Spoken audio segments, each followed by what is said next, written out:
A new clinic in a remote Indigenous community is changing lives by offering dialysis. But while the community has welcomed a new multi-million-dollar facility, there's now questions about whether there's appropriate funding for the clinic. Stephen Schubert reports from Umbladawatch, about 270 kilometres northeast of Alice Springs. Receiving dialysis has just become a lot easier for Eileen Bonney.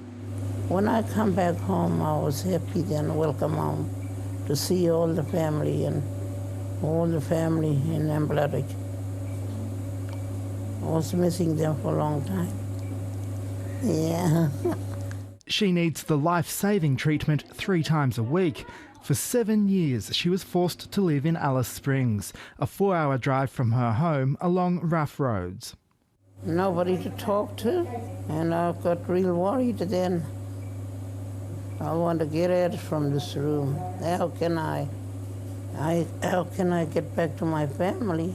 Now she can receive the treatment in her community, thanks to a new $3.8 million clinic. The building replaces a 30-year-old facility, which the health service had outgrown. If we're going to make a bigger inroad into our people's health, then we're a bit better equipped to do that. But despite the new building, the manager says there's not enough ongoing funding. This clinic doesn't receive any funding for after-hours emergency care, but staff have to respond to the community's needs.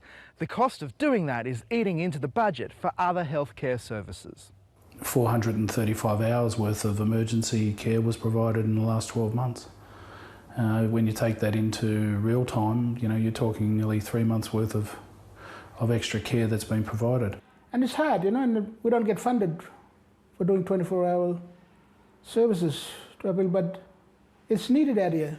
David Smith says for $200,000 extra a year, the clinic could provide both out-of-hours care and the primary care it's supposed to. Something has to give. We are not prepared to forsake our people in regards to providing quality emergency care. But how can you look after your people and give them the better service they need if you haven't got the fund? Labor's Warren Snowden says it'll look at funding models if it wins the election. Health Minister Greg Hunt's office did not respond to requests for comment. Stephen Schubert, ABC News, Umbladawatch.